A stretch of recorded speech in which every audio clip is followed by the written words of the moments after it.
Welcome to Oregon Voters Digest, the program that brings forward the social and political issues that are important to people living here in the Pacific Northwest.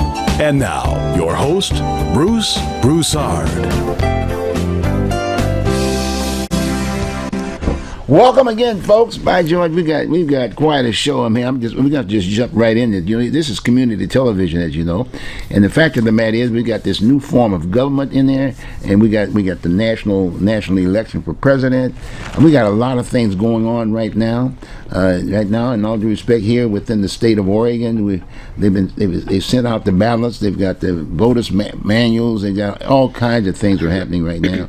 And it's so important now because the living room of Oregon, which is Portland, Oregon, is in trouble. We're coming up with a new form of government. We're going to get some new leadership, if you will. Hopefully the kind of leadership that understands that we want to get back to the City of Roses, all the good times. And so consequently, I've been focusing on that as far as through my guests. And so today, I think it's going to be unique. You've seen both of these folks on in the past, both Teresa DuPay and Don DuPay. These are, besides being friends and whatever, Don and I, we're former military. In fact, we're still military. Yeah. We're still military, and we've had a number of shows of discussion. But the other thing that Don brings to the to the table is the fact that he's a former Portland police detective here in Portland, Oregon. He was here during the Roses, if you will, City of Roses. I mean, he was a street cop. His beat was community television, if you will, community policing, if you will, and that's a very important piece. And we don't have that today. And so the whole idea is that I'm trying to, in all due respect, educate these new leaders that are going to be sitting in these chairs in the city of Portland, in the living room of Oregon. In the living room of Oregon, you would have thought that these things about the problems that we're having here in the city of Portland would be outside of the city of Portland, which it was the living in Oregon. But that's not the case. It's Portland, Oregon. And so I brought Don on. He's going to be on today, and his wife Teresa, who's been around here. I'd say a publisher writer, in all due respect, and she's very active, and you've seen her before. In fact, all you have to do is just Google YouTube, and you can go back in time in history and see some of the shows that we've done in the past. Yep. And we interviewed writers. We've done all kinds of things, if you will. And again, Don and I, we've talked about the police work. We've talked about the effectiveness of law enforcement. Yeah. And in fact, during the time we were talking about this, they really understood what their jobs were. They were law enforcement officers, meaning the laws that were basically discussed from the voter standpoint of the residents, and basically went through their elected officials, and then those elected officials then would give that particular task to the law enforcement officers. Today it doesn't work that way. Today the law, we'll go backwards, if you will. Those folks who are basically as far as doing that public service, as far as the laws, implementing the laws, and this, that, and the other, they're everything. We got social media and whatever. They're doing all kinds of things. Mm-hmm. And at the same time, we've got individuals that are out there through social media and this, that, and the other. I mean, it's so bad that then we got the whole issue of guns. I mean, we got a proliferation of guns all over the place, and now all of a sudden these guys are basically trying to save their own lives. Mm-hmm. I mean, their own lives. They can't even. Well, anyway, I can go on and on and on. In fact, I don't want to take all the show with it, but I thought I'd share this with those of you who weren't in these discussions when Don and Teresa and we were sitting there talking about the whole issue of public safety. Got me? So what we're going to be doing, we're going to be, like I said, we're going to be educating you, the voter. You're sitting up there now with your voting ballots, with your ballots. And you need to understand this is a very, very important piece. I realize you got things about homelessness and this, that, and the other. But guess what?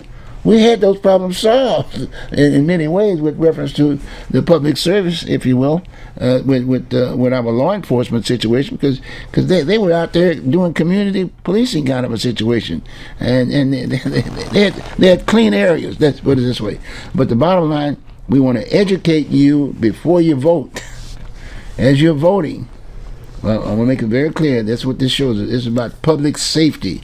This is about those individuals that are doing it. Normally, they are listed as Portland police officers, if you will, and things of that nature. So we want to educate you why it's so important that we have that entity here within our community, within our city, because that is the focal point. That is the point that if we don't have it, we're going to have another problem, another mess. Because trust me, the folks who are running for office, and there's only one person that I know that of that whole group. As you know, we got 4 districts. Now we got districts. We got 4 districts. We got 3 commissioners per district. 3 commissioners per district.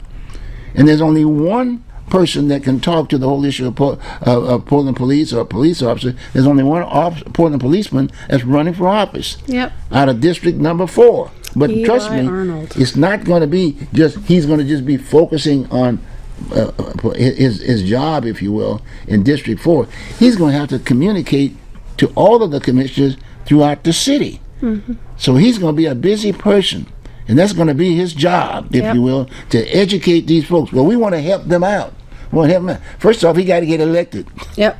He's got to get elected. And his name is Levi Arnold. Eli Arnold. Eli Arnold. Okay, Levi. Jesus. You can tell me I'm still going back to City of Roses so bad. I always think of Eli Wallach. Yeah. Like, no. Eli Arnold. Well, I've said enough. First off, nice seeing you, Don. I've seen you too. It's been a long time. Yes, it has been. It's been a long time. It's been a while. Okay, but like I said, you can see us. You can see. Mm-hmm. You can see these discussions. I mean, it's not going to be new. Yeah. Is it? But it was when the City of Roses, when we had the City of Roses, we were talking about the history of why it was the City of Roses, and the folks who were participating, not old folks that are sitting around and whatever. Because, in all due respect, if you can't go to that reference point of history, you can't really talk to it today. When things were better. Things were better. Yeah. And so I want you to understand, this is a very important piece. So anyway, I've said enough. I've said any introductions from any the two of you before we get into other discussions? Well, let's see. It's been a while since we've been here. Last year, Don's 3rd book came out, The Tainted Rose: Stories from a Portland Detective, which is very different from his first nonfiction book. And this year, probably late in the year, his 4th book comes out, and that's called Simon's Place: Stories of the Benson Hotel, which is a very funny book. Oh, really? About when he was the director of security for the Benson Hotel from 1980 to 1986, and it's really funny. Share with them about the first publication.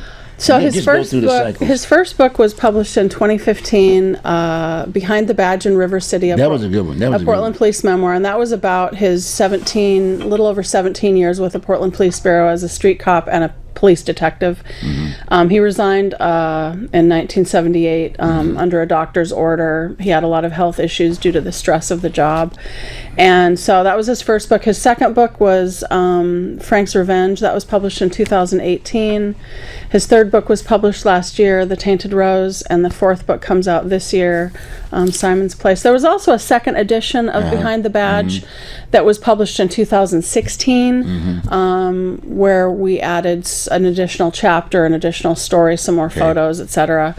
And that was for the book Behind the Badge. But so his 4th book comes out this year, and he's been busy. He's still writing, and before you leave the books, my point is, they're a good, easy read too. By the way, it's an easy read. I mean, and it sort of gives you a vivid, like you're there. You know, and I really appreciate that. You can sit there and read it The letters are big enough that you can see. Yes, You that can was. see them. I was specific about that when Yeah, I that was. was good. When we published it, I made sure that the font was large enough so Yes. regular people could Yes, read it. yes, I can't read that yes, tiny yes, font yes. that they have. And then there were photos, you know. I Lot thought of that was good for photos. a lot of Yeah. photos that references could basically take you there Yeah. in time, if you will. And Yeah. and that's a very interesting piece, unlike other Well, animals. I have a way with words. Yeah, you do. But besides that, but he graduated during that particular time too. Oh, He yeah, picked that's up his right. degree. He picked That's up his right. degree. He picked up his degree there. So yeah. he graduated from Portland State in 2017, and he was the oldest graduate that Right, year. exactly. And the president, Vem Vivel, he's not president anymore, but he was the president then. They made a reference to Don in the program. They didn't name him, but they said our oldest graduate this year is 80 years old, and then the youngest graduate was 15. Yes. Wow. That So was he was huge. he was mentioned in an offhand way in the That was program. huge during that particular Yeah. time. And in fact, about that time, I met Don. But actually, we knew one another prior to that because Oh, he yeah. ran for county sheriff Yeah. back in the old days. Remember When I that? ran for sheriff in 2006, you had me on the show. Yeah, right. That's a long So time we've ago. gone a long time ago, but we really hadn't We should talked find about that this. show. Yeah, we should get there. We'll get that. We'll get that. We'll get that. And the other thing about that whole piece was that we were both veterans, Yeah. way back when. Way back when. But the fact of the matter is, we didn't basically get into the benefits as being veterans because we could have cared less to a certain degree, and then all of a sudden I got involved in the VFW Yes. through some other deal, and then I basically told You Don helped about us the get Don his pension, and we are so grateful. We'll always be so grateful for you for that, because that really helped make our lives a lot easier. Because we were really struggling before that. Oh, yes, we were yes. living on my student loan money Yes. when I was finishing my master's degree, and Don was, got his Social Security. He didn't know that he was eligible for right. a Navy pension, and you got us in touch with the VA and helped orchestrate that. We helped one another because Yeah. I basically, because I was doing that, it helped me out too. Yeah. Because then I applied and I went through the whole process and found out good. that there was something in my files that basically dictated the fact that I needed that support. Good. So now too, I'm part of the process, Excellent. and then now I'm still part of the process because I created a nonprofit called No Vets Left Behind. Yes. And so I help other veterans through the communication piece. Yes. Yeah. The shows that we do, and we've Yeah. always identified. Don normally wears his jacket. He got Mm-hmm. He got himself a jacket. I got a cover, and I do. still wear the cover and stuff Mm-hmm. like that. And so it's really exciting. And so while I'm on that point, we've got a new one of the things I'd like to just share and to bring it up current wise. There's a new communication medium within the veterans as far as the VA is concerned. 988, just like a 911 number. Oh, neat. If you got a problem, you can dial 988 anywhere, cool. and it goes directly to the entity, and you can just share with them any of your thoughts, whether you got the suicide deal or alcohol or anything like that, and they'll direct you to the services within the Nice. area where you live. Cool. It's a heck of a deal. That's You know, great. and you don't have to worry about standing in line. Yeah. And you can say anything you want, if you will. And I would also say that a lot of times spouses don't really get to know the entity like Teresa did because she's in the communication field. You know, it's a communication field. But a lot of the vets, if you will, their spouses and whatever, don't have access. So I always tell the vets, to make sure that when they call that 988 number, that they let them know that they've got a spouse, and then that spouse becomes part of their file, and then she could be a part of. She could be a part of basically getting their benefits. So it's a very important Yeah. piece. So I thought I wanted to make sure that I announced it. But Yeah. you were making your other points about the. Oh, just just what Don's been doing and the writing end of it, and the last few months we've been really, especially me, I've been promoting a lot of politicians running for office on my Substack page. So we've been promoting Sam Adams We've been promoting. Sam is running. Sam is Yes. running for county. Yes, he's running for county District commissioner. number 2. He's running against Shannon Singleton, who really is, I'm sure she's a wonderful person, but she Right. doesn't understand politics the way Sam does. Sam has been in politics for 43 years after high school. I mean, he no one has the experience Sam Adams has. He's so brilliant. We've also been promoting Renee Gonzalez for mayor. Renee Gonzalez for mayor, for sure. And we've been promoting Eli Arnold. For city council. I think he's running for city council. Right. I always get confused between the District number city 4. Yes, and the county. Yeah, District 4. And then we've also been promoting Vadim Mazursky. So Vadim Mazursky, Sam Adams, Eli Arnold, and Renee Gonzalez. We've both been pushing for all 4 of those guys because, you know, Portland needs to go back to some of the tried and true methods and policies that work with regard to public safety, you know. So that's what we've been doing the last year or so. The reason that I'm supporting Eli Arnold is because only when you work the street as a street cop do you get that education. If you spend 5 or 6 years as a street cop, you have an education that nobody else has. And Eli brings that to the city council. He brings that to the council. Right. That education that nobody else that's running can bring. Exactly. Yeah. Only him. Yeah. So, and besides, who else do you know that can fly a Black Hawk helicopter? That's right. The guy's Eli. That's right. Eli. That's right. He's a veteran. He's the man. Yeah, He's for very sure. accomplished, and We he's met him. We talked to him. We had coffee with him. Yeah. Very personable. Very very intelligent. neat guy. Got a family. Got a 4 family. kids. And can you imagine he's a neat guy. a guy that's in his 40s riding a bicycle all day long? That's right. That's He right. isn't tough. That's right. He's That's in right. shape. That's right. And he communicates well. And he Yes. communicates. Yeah. He's- communicates. He does. He's a really excellent communicator. Yeah. He's very articulate. He has a lot of compassion because he sees the suffering on the streets every day. Right. And Eli Arnold is the one who started talking about the deflection center and how it was not as great as people thought it was going to be. I didn't know about all of those ins and outs until he started talking about the deflection center and basically explained that the way it was several months ago, people could go in, you know, a police officer could stop someone for drug dealing or whatever, drug possession, and then say, do you want to go to the deflection center or do you want to go to jail? Of course they're going to say, I want to go to the deflection center. And then they can go to the deflection center, they can get services or not, and then an hour or 2 later just walk out the door and go back to using. It's absurd. And so he pointed out the failings of the whole deflection center. He didn't create it. You know what I'm saying? That's the thing about it. In fact, when I think about when Don was running for sheriff aspect of it, he understood that the control element that you have to have when a person commits a crime, the county does the job. I mean, that's the controlling element was the homeless situation was the county. But today they don't know which way it is. They don't know which way it is, you know. And so that's a good point. But Don brings a good point about Eli, and that we're having this discussion with this guy. We need to go back to some of the laws that we had in the 60s. You know, in the 1960s, the only time you could sleep on the street was the night before Rose Festival parade. That's the only time you could sit out there and sleep. Yeah. I remember that in the 70s too. Yeah. And how did we get to the point where it was okay to camp everywhere, anywhere, anytime? Yeah. That's that's another thing when we're talking about the camping ban and all of that.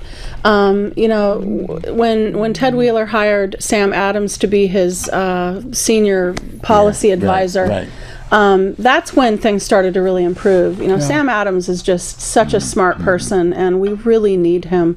He's so much more qualified than any of the other people he's run against. So I really am hoping that people vote for Sam Adams and Eli Arnold and Renee Gonzalez and Vadim Mazursky. But let's go through each one of the like you said, it's very important. We're trying to pick individuals that bring something to the table. Yes. And a lot of times we're looking at in terms of what were their accomplishment and what were they doing during that time. And a lot of folks don't. A lot of these folks that are running for office and a lot of folks who are going to be voting didn't realize Sam worked. He get most of his training from Vera Katz. That's right. Vera Katz, who was a mayor of the city of Portland, she picked up this young dude, and she trained him. Yep. And she was very feisty. I mean, she trailed it up. So he did that piece, but then he stayed in government. He stayed in government, and he ran for, I think it was he ran for city council initially. First one.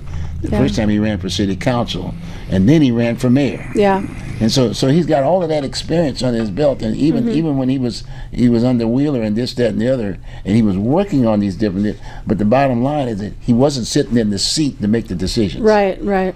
And he couldn't express to the new leadership, which by the way, the definition of new leadership was where we are today. Yeah. These folks they're basically looking at that social media stuff and personality stuff, and people spend more time talking about going through history, trying to find out where did you have a hiccup, where did you do something, right? And they went to this whole piece about the situation with this young guy. What my point is that they went through the process, and they got that resolved. But they always go back to that to this old personal stuff, which is not. We're talking about the issue and the solution. And I think a lot of Portlanders understand that now because they realize how dire things are. I mean, let's face it. Portland, downtown Portland especially, is way better now than it was 2 years ago. And that was because of Sam Adams. You know, that was because of Sam Adams offering his common sense advice to Ted Wheeler, who has been doing a lot better lately, you know, the last couple of years of his second term. And Sam really helped bring a lot to the table, and he helped create a lot of positive change in terms of encouraging the sweeps to finally begin, because we had to do it. You know, and he's gotten criticism. Oh, he's tough, he's harsh, you know, the whole situation with Ted Wheeler and, you know, relieving him of his position because he made a couple of women staff workers cry. I mean, come on. It's that personal social stuff. It's ridiculous. He's tough, he's smart, he had expectations. You know, if you can't stand the heat, get out of the kitchen. If you can't handle somebody who's assertive, knowledgeable, intelligent, and has expectations, you have no business being in politics. No, you're right. There are too many of these people who are just looking for a job. Right. A job that pays well. The money. Money. That's why they're running. They don't bring anything to the table except their hunger. That's right. No, their grocery bill. That's all they bring to the table. And I think that Sam really wants to make things better. He's a lifelong Portlander. You know, he wants to support the working class, you know, regular working class families. That's his thing. That's what he feels strongly about. So his morals are all in the right place. And and it would be a good fit too for the county. Because he's so acquainted with that whole peace aspect of it. And you're right. The young lady that's also running. I mean, she was working for government. She's not from Portland. She came and got a job. Do you mean Shannon Singleton? Shannon, yes. She's running against Sam. She's running against Sam. You know, the thing... And that's okay. She's a nice lady. But it's not the issues. Right. What Sam brings to the table. Let's say if he didn't do anything other than his name, you go through his history. He's accomplished so much. He was here with the City of Roses. I mean, he's all been part of the whole deal. In fact, in all due respect, you know, he basically, I remember, I always participated in the whole issue of the Northeast Portland. We've got a black community, but we don't have that many blacks, if you will. But the fact of the matter is, you know, we have this, during the Rose Festival and whatever, we have the Juneteenth piece. And Sam was the only mayor that rode with me. And you know, with a vet, so to speak. I mean, just a very straight up kind of a guy. You know, the thing about this issue with Sam Adams and Shannon Singleton is I watched this video, is an hour-long video, Meet the Candidates. And Shannon Singleton said something I found extremely alarming. She described criminal offenders, people who have been arrested and taken to the city jail. She described them as patients. They're not patients. They're not patients. And when she said that, I sat there and I remember thinking, what? But she didn't have the They're background. not patients. No, you know, they're criminals. They're offenders. They're incarcerated for a reason because they have broken laws. And it's like, we don't need someone who's going to consider predators and criminals patients. A patient is someone in a hospital or a doctor's office, not someone who's been arrested. In fact, Don, I bring Don to the table because Don was on the streets. I mean, he was actually working community. He was community policing. They gave it a brand, right? Community policing. Yeah. But Don is, in fact, like I said, go back in some of the conversations we were having, and he would basically lay out what he was doing when he was a cop. That's right. And there's a lot of critics of the Portland Police Bureau and police officers of Don's generation who say, oh, community policing didn't start until the 90s. Yeah, no. He was doing community policing. It's called walking a beat. That's right. It's called getting out of your car and walking a beat. Right. And knowing the area that you basically, and they were assigned to an area aspect of it, and they knew the people. Exactly. And, hello, how are you? Getting to know the people. Yes. And so, Don, talk a little bit about that. That's when the new breed came along, was in 1961. Okay. And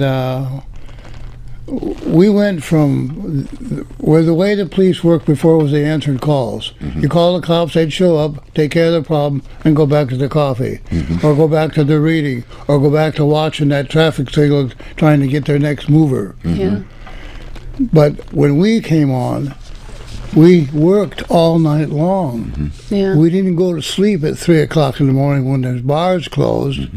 We worked all night long, so we were out there looking for trouble, and we found it. I'm going to use an example of when I first started working traffic, the graveyard traffic shift. There were 5 guys that worked traffic at the graveyard shift. The average guy on that shift was writing 25 moving violations a month. They'd work until the bars were closed, and they go hole up, sleep someplace. My first month, I wrote 90 moving violations, and it upset the apple cart. They asked me, where are you finding all of those moving violations? Well, I'm awake. I'm awake. Because when they're there, I'm awake. When Don was a cop, for anyone who doesn't know, they called the other police officers sleeping beauties. They would go to Pier Park, they would get a blanket and a pillow out of the trunk of their car, and then they'd climb in the back seat. And these were big police cars back then, and very comfortable. And then they'd sleep for 5 or 6 or 7 hours. And Don didn't do that. Don worked the entire shift. But what happened to that? I mean, they had supervisors, I'm sure. You had to. Well, the supervisors were sleeping too. Okay. There were no checks and balances then. It was a whole different time. It really was a different time. Okay. When I worked, I was the downtown St. John's district car for a while. The downtown St. John's district car on the graveyard shift. My first month there, I put 39 people in jail because they had warrants for their arrest. Everybody walking around St. John's at that time apparently was wanted for something. Failure to appear, never showed up in court, didn't do this, didn't do that. They had a warrant issued for their arrest. I just stopped and talked to them. Hey, what's your name? Ran their name, warrant for arrest, in the bucket they went, in the bucket they went, in the bucket they went. That was, I hate to pat myself on the back, but I was the first law enforcement officer that enforced the law. The rest of them got their cup of coffee with a shot of whiskey and then went to sleep because they worked day shift jobs. They all worked day jobs.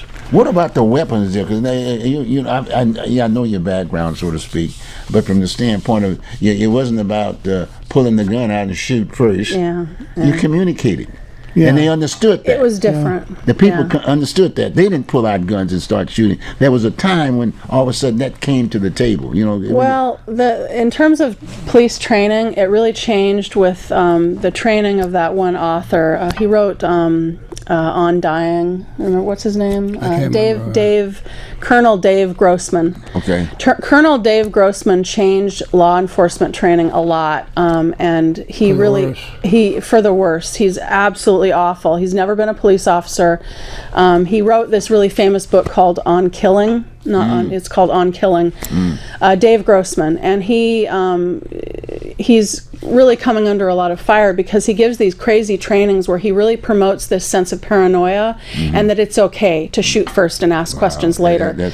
When Don was a cop, if they saw an old drunk with a knife, they'd wrestle him, they'd get a chair, they'd get a pillow, you know, they'd do something to get him, you know, they'd take their billy club and hit him with it, and he'd drop, I mean, and so the old guy wasn't killed. Nowadays, it's, if there's a knife, I mean, this happened, what, 7-8 years ago? There was an old drunk guy in a parking lot, he had a knife, this was in Portland, and maybe 10 years ago, and he was 30 feet away. He was not a clear and present danger to anyone, and they shot him. They executed him because that's the training, and that's unfortunate. So there's a lot with regard to police training that should change, because Don could have, you know, and the men that he worked with could have done that. They could have killed a lot of people, a lot of old drunks that were just having a bad day, you know, pull out a knife and be belligerent, but they chose not to, and they got the knife away from him, and he was able to live another day and maybe turn his life around. So people think that the Portland Police Bureau was corrupt in the 60s, and there was a lot of corruption, but in some ways it was better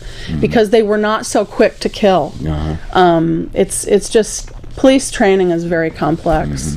I had 2 people pull a knife on me when I was a cop. One of them, I threatened to shoot him if he didn't put down the knife. He thought about it for a minute, and he put down the knife. Another guy was a drunk that came out of the Paragon Club on Killingsworth. He had a knife and was threatening me. I hit him as hard as I could with my nightstick. The knife went flying, and he was so drunk, I don't think he even felt it hurt. Just had a headache the next morning. And then I had a young lady who was threatening me with a razor, sharp with a straight razor. Alice Johnson. I threatened to shoot her. She thought about it for a minute and threw the razor down. So I always thought there was a certain amount of command in your voice that accomplished a lot for you. When I said, put down the knife or I'll shoot you, they thought about it. You know, do I want to die right now or not? And you had a uniform on. You had a uniform on, so they recognized and a gun that. pointed at your throat. Right, and they knew that you had a gun, if you will, and they reacted accordingly. There was also a situation when Don was a street cop where Willie Nelson, not the singer, but this boxer in Portland, William Penland. William Penland, but they called him Willie Nelson. That was his boxer name. He got a Bowie knife out and he tried to slash Don's middle, and Don was able to jump out of the way just in time. He would have been gutted if Willie Nelson had gotten that swipe in, and then he ran off, and Don did shoot at him, but it went through his coat on the left-hand side, and he was found and arrested the next day. So he had several instances with people with knives, but that's that's a tough job too. It was a tough job. You know, and so you start thinking about if it's a tough job, and people normally every night when I went to work, I knew I was going to get in a fight. I knew I'm going to get in a fight tonight. Every night, but a fight, not a shootout. A fight. Beer bottle tigers, I used to call them. A lot of them went to jail. A lot of them wound up on the ground and choked out because they didn't understand when going to jail I was serious. You know, so we used a lot of the carotid hold back in those days before they had tasers, you know, before they used these electronic elephant tranquilizer guns they use nowadays. Right. And Don choked out hundreds of people, and they never died. It's just unfortunate that it's not used as often. But who got rid of it? Was it Penny Harrington? Penny Harrington. Yeah, Penny Harrington didn't like the chokehold. There was that whole issue in the 80s. And then Penny Harrington also got rid of the hair hold. There was, and I heard that from a different detective. Cops used to use this hair hold, which seems really Where the head goes, the body follows. I mean, it's for sure. It seems like a great method, and she didn't like it because she didn't like the way it looked. Penny Harrington she's often praised for all the great things she did, but she was a really bad influence on the Portland Police Bureau in many ways. So When you think, even on that particular point, when you think about the argument now about the so-called tents, all Yeah, over the place yeah. and whatever. That was Charlie Hale, remember? Oh, when, yeah. When Charlie Hale was mayor, if Right. you will, he was the one that basically kind of promoted it more because Yeah. a lot of the guys were, some of the folks were going demonstrating in front of his house and Right. whatever. And so basically what he said, well, people got, so he just said, okay, fine, well, it was all of a sudden, just let them go all over the place. Yeah, So yeah. then they passed some kind of a Right, law. I remember as that. opposed to sending them to jail. Yeah. Yeah. You know, Yeah. as opposed to sending them to jail. They didn't do that. And then the definition of the who should be responsible for the whole issue of the homeless piece as far as housing and whatever. Yeah. The system worked because the county, that's what the county was. Right. That was the county jail was. Right. And if they ran out of space, they'd lease some more space elsewhere. Yeah. But the fact of the matter is that person was taken care of. They'd come in, get vetted, Yeah. and the whole 9 yards, and go before the judge. The system was there. Yeah. The system was there to work. We didn't have the problem we're having today. And you know, and then you just look at it, just common sense would say, well, why would you want to go on and put a whole bunch of tents Right. downtown Portland? Right. They don't have any money. Yeah. This, you You know, can't buy anything. I mean, this, it's just totally stupid. this experiment It with doesn't help. with extreme liberal policies has not worked. No. I mean, downtown is a ghost town. It'll Yeah. take years Oh. before we are able to repair that. And the thing is, a lot of people don't understand. We need commerce in a city. Yeah, yeah. Portland Well, needs you commerce. gotta Portland have it. needs business You in gotta have it. downtown. You gotta have it. You gotta So have it. yeah, You it's gotta have it. really unfortunate. So it's like, so in all due respect, for as you can see, you know, we can have these discussions. I would suggest that you do the same thing in your view before you got your ballots, rather than just basically playing the old game of what you see on Right. TV, where everybody's nice and kissing, and some people communicates better than the other, and whatever. No, deal with the issue. Right. Read the pamphlets. Read the Yeah. pamphlet real Yeah. well, and in all due respect, go to the history Yeah. of the Oregon Voters Digest. Yes. We were having those conversations way back when, long time ago. Yeah. Don ran for county sheriff. Yeah. He ran for sheriff. I mean, it would have been a whole different situation. had And he been should have elected. won. He should have won. Oh yeah, I should have won. But- yeah. He didn't won. Who won? Justo. Justo won, and then he was fired. Bernie Justo won. What? and he 3 got- months later? 3 months later, he got kicked out because he was a pervert. Well, His conduct unbecoming a police officer or something like that. Well, you know, I mean, things happen, right? But the fact of the matter is, but like you said, you know, we weren't dealing with the issues. Don did really good though. I think he got like 32 or 33,000 votes. He did really good. And he interviewed on the show. Yeah. Yeah, he interviewed on the should show, find the Oregon that. Voters Digest. Yes. We'll pick that up. So I'm sharing with you that, Yeah. you know, go back and all you have to do is just Google it, the YouTube, and it's there, Oregon Voter Digest, and you can go back in time. And Yeah. you can look at some of those shows that talked about the whole issue Yeah. of police and this, that, and the other, and see what's going on, because it's so important. You Yeah. know, you can't just put the Sam Adams, if you will, and he's running for office. He's a needed person at Yes. the county right now. Yeah. The county's having problems. Oh, gosh. They have leadership problems. A lot of those folks are just still in boot camp, kind of the boot camp thing. Yeah. They haven't Yeah. graduated, you know what I mean? Exactly. They don't have any experience. They don't have any We experience. don't need any more newbies. They don't have any experience, and we need that piece now. Yes. That's why we're spending so much time on this Yes. piece. And then you mentioned Bedeen. Hey, okay, cool. But he was in boot camp when he first ran. You know, he started going through the process to try to he was- deal in government, but he was Yeah. he was. My point is that he's been active. Let's put it Yeah. this way. And when you make those negative statements or whatever in a social, then you get attacked. Yeah. And so through the years, he's been trying to basically get to a point, and he learns. Yeah. So he's learned that way. Yeah. But I appreciate that. And then there's Renee, who wants Yes. to, in all due respect, my position was this: these guys, in all due respect, they should have ran for the city council first. Yeah. I mean, in all due respect, they were in boot camp. Yeah. They I was surprised when I found out that Renee ran was running for mayor too. So he must have an ace in the hole. He must have, some kind of. Well, the business community. Yeah. The yeah, business community absolutely. picked him. Yeah. You know, we went through that whole business about defunding the police. Yes. Yeah. And Joanne Didn't Hardison work. routine. Yeah. And that didn't work. And Joanne was on over here. And then you had then you had Mingus, same situation. Mm-hmm. He had no background whatsoever. And then you had Darrell Turner, who was president of the police union. Mm-hmm. And you had three blacks, very influential. They couldn't get together to kind of deal with the issue. Yeah. And as a result, we lost that to a certain degree. And so basically, then you got Mingus, same situation with Mingus. He basically got a job with the commission, and then ran against the commission that he got the job with. And then he's OJ10. And I'm not knocking these people in a negative way. I'm just saying we're not looking for OJT on the job training. Exactly. And see, that's the thing about Sam Adams. Exactly. That's a good point. And his opponent, Shannon Singleton, does not have the experience. She's a social worker, and that's fantastic. That's true, yeah. But she does not have his experience or his know-how. That's right. He's an innovator. He's a problem solver. I've been really pushing for Sam Adams.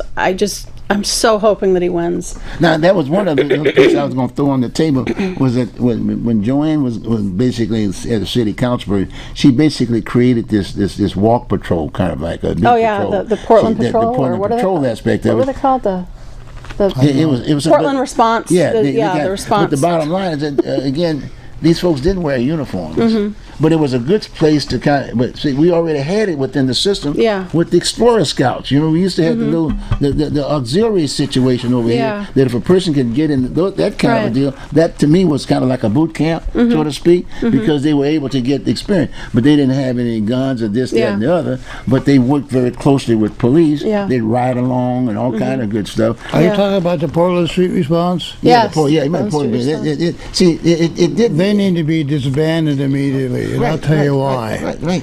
No policeman wants an unarmed civilian around. And that's what they are, unarmed civilians. Stay away. Go home. They need to be disbanded before one of them gets killed. And I'm serious about that. Portland Street Response is a bad idea. They shouldn't be there because they're unarmed and they're just in the way.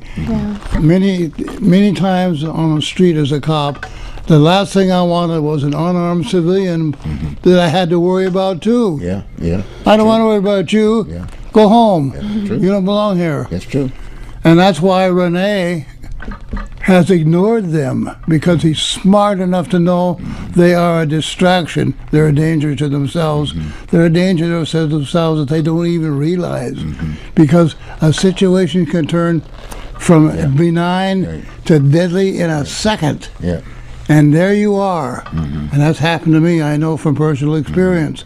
It can happen that quick. I don't want an unarmed person there. Sorry, Street Response. Goodbye. I just hope, like you said, I remember meeting Renee and his father.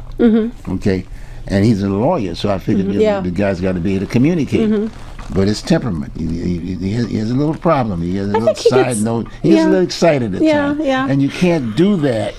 You can't do that. That's right. If in fact you're trying to communicate. Right. I thought he had skill. Like I said, because you learn the English language. Well, I think I think that he might get a little nervous sometimes. But I remember when Ted Wheeler was first starting out, he was the same way. Well, OJ did. But he's a lot more confident now because he's got so much experience and he's experienced so much adversity. In his 2 terms as mayor. So he's a much better communicator. He's a lot more confident. So I think if Renee Gonzalez has a little bit of nervousness, I think that'll probably go away in time, but I know what you mean. My point is that you can't learn on the job like that. Right. As being the mayor, you're the lead person. So I would have suggested, in all due respect, get one of those city commissioner seats. You'll have 2 other folks that were there. So you're not just the only person sitting in this seat in that particular seat. But he's opted to do that, and so when he hears all this other stuff, and then the pressure is being done with other individuals, like the business community. Like you said, we need the economics of the businesses down there, those hotels. That's the living room. You know what I'm saying? But the bottom line is that. This end, I'll give you the money, go do the job, and then that's it. And then you can't learn.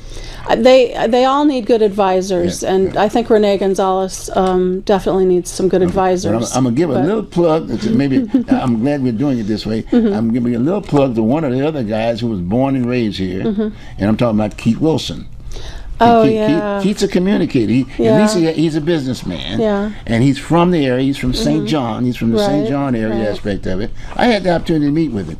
But the thing about it that I liked, and I tried to identify with all of them, they wouldn't answer their phone. He was the only one that answered the phone. Okay. And he did a ride-along with me. Oh, neat. A ride-along with me in the city of Portland. Cool. He came by with me. We rode along. And I got to meet the guy. I met his wife, and I saw his business and what he was doing. And didn't know all the facts, about but I appreciated the fact that he answers his phone. Sure.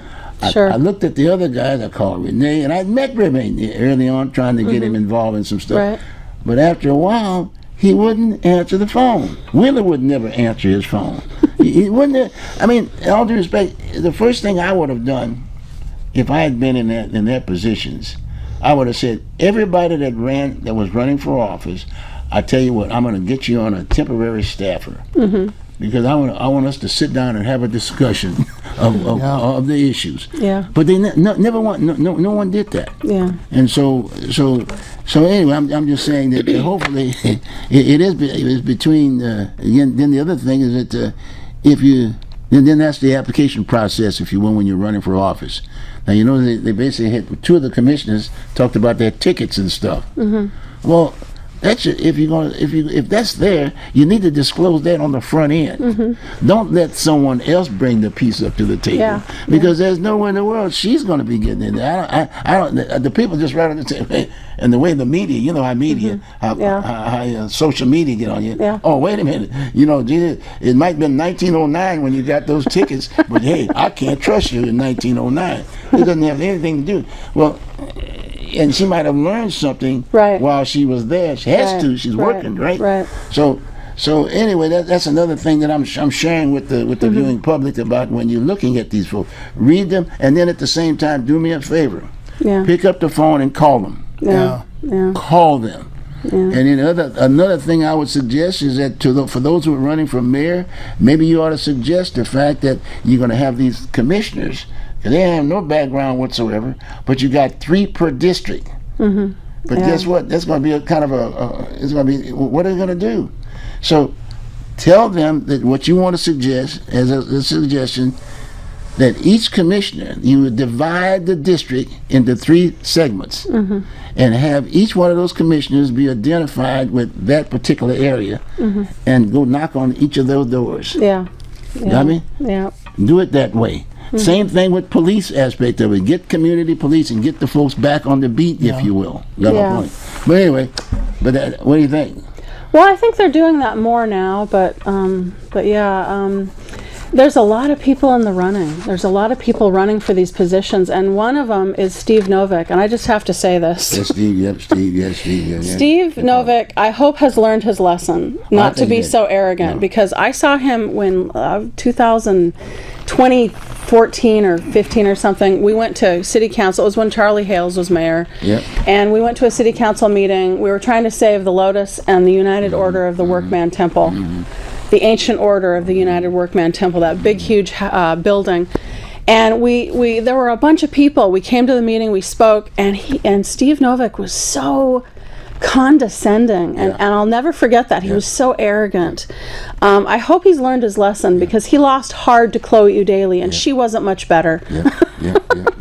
He should have won. We need more than these one-hit wonders. Right. We need people who are going to be able to succeed and stay in politics. And the only one right now that I see that really has that staying power is Sam Adams. He's politically, there's no person that has a better understanding of political strategy than Sam Adams. And he cares about people, and he wants to help the working class in Portland. He wants to help working class families. So there's some great candidates: Sam Adams, Vadim Mazursky, Eli Arnold for sure, and Renee Gonzalez. They're all great. Well, like I said, for those individuals that have this other situation running for mayor, have these problem areas, I would suggest them very clearly. All due respect, you got one guy that is sitting there that has a clean record. His name is Keith. That maybe you might get employed with him and then run the next time around for something else. But you shouldn't have, in all due respect, they should not have run for mayor. They should have ran for city council. I totally see what you mean. I get that. Start off small, kind of work your way up. Because they had no background at all. Exactly. How could they communicate with Don? or even myself. Yeah. I mean, here Yeah. we are. We're doing this. I've been doing this for years. Yeah. Not a one picked up the phone to call me. The only one that did was Keith. Yeah. Yeah. He called me, and that's I good. hit him. I liked it that. And Good. but see, he doesn't have any past records, the problems. Yeah. So he's got a clean record, but at the same time, he doesn't have some of this other stuff. But I was a little surprised. Like I said, I was surprised by Renee, because he was a lawyer. Yeah, he's a lawyer. He was a lawyer, so he's supposed to understand how to communicate. But, I think he's a good communicator. He just might get a little bit nervous. But you can't do that. I know. Seat. You can't. No. You when you sit in that seat, that's it. I mean, I've been running for office for a number of years. Yeah. In the primary, Don and I, right? I mean, I can talk during that particular time, Yeah. but Yeah. at the same time, I was always beware. I learned what the issues were Yeah. in the primary. Now, I didn't get too serious, but Yeah. then, in all due respect, that's the other thing. We need to make sure that the application Yeah. process makes more sense. And in terms of communication skills, that's what I love about Eli Arnold. He's such a natural good. Oh, yeah. communicator. Oh, yes, He's yes. so he's just really calm. Oh, yes, he's yes, easygoing. yes, He's yes. confident. He's just got all the qualities Yes, of yes, a yes. really great He leader. got family. Yeah. I mean, he's family oriented Yeah. aspect of it. He's part of that era of the Yeah. City of Roses aspect of Yeah. it. Guy should be mayor at some point in time Yeah. in the future. That's the way I look at him. Yeah. Because he's a leader. He's either Oh, yeah. he's either going to be going up in politics, or he's going to be going up in the police department. Yeah, Yeah. that's right. Either way is good. Yeah, he's gonna be good. He's gonna go up. We met him for coffee, 3 months ago, 3 or 4 months ago, and it was really fun. Awesome guy. Yeah, and Very awesome guy. very smart, and yep. you know, You know, then Steve military. Novick, when he said he was running again, he said he was running because he thought he could be useful. right. And I said to him, I said, This was on social media. the janitor could be useful. The guy that takes out the garbage is useful. Can you be a little more specific? And he never answered back. Yeah, he's He looking wants for to be useful. He's looking for a job. He's looking for that $8,000 a month paycheck. That's He what he's must not looking be. for. must I'm not sorry, be- I'm a little cynical when it comes to Steve Novick. He's history. We got rid of him once. He should have taken his lesson. But like you said, hopefully he's learned. Yeah, I hope he He does has. have some skills. He Yeah, has yeah. that community, and Yeah. Mm-hmm, and right from he's paraplegic. The guy's yeah. got this issue aspect of it. That makes a statement to Yeah. a certain degree. Yeah. But like you said, it's a check out, because I remember running during that particular time. Mm-hmm. It was a situation. But again, too, I'm looking at these folks, and I've been doing this stuff for 20 some odd years, Mm-hmm. and the concern that they have is that, Bruce, you're too hard. What do you mean too hard? I don't have any notes. I'm familiar with what the issues are. Right, right. You know what I'm saying? And so maybe you could learn something. Right. And then I even offer these folks who are running Well- for office, I said, look here, I'll tell you what we'll do. Let's meet for a good cup of coffee. Right. And then what I'll do, I'll see what you have that you might be able to come up with a platform. right. And then I will ask you those questions that you agree to. And I don't want to, look, I'm dealing with the issues. Yeah. And I'm looking for folks who can lead. That's where Yeah. it's at. And that's what the show's been about. Yeah. That's what we're talking about now. Right. And hopefully the folks who are looking at what we're doing right now get the group and have the same kind of discussion. And you can use, if you will. Now when you look at commercial media, news, if you will, as far as all those introductions, you see all these folks interviewing folks on that. When you see, now you can understand what's going on, because they're just Yeah. doing short. They're not having the kind of discussions we're having. Well, and the new form of government is really interesting too. And this is what I learned, last week. It's going to be a disaster. Well, it's probably going to be very challenging. I think one of the most important things I should say, Government by committee. the one thing I should say is, and I hope Ted Wheeler thinks about this, they need to come up with a code of conduct. Yeah.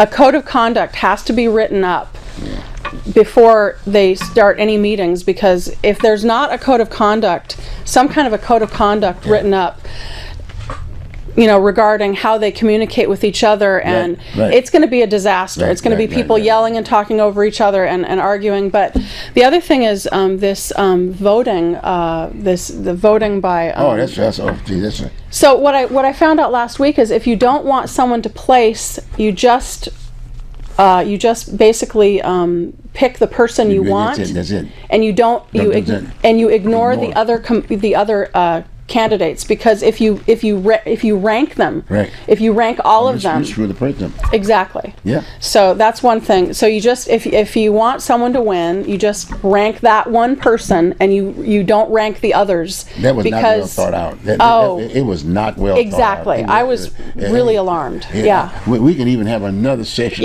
just talking about that, because they should not have gotten that process. Yes. We already had a process. Yeah. I would, like you said, in regards to Wheeler, I have to add one more piece about Wheeler. Now, he's learned something. As far as I'm concerned, he's graduated. He's a guy now, okay? Yeah. Now we need him. Yeah. He should, in all due respect, they should have made sure that mayor, the outgoing mayor, should have stayed at least one more year with the incoming mayor.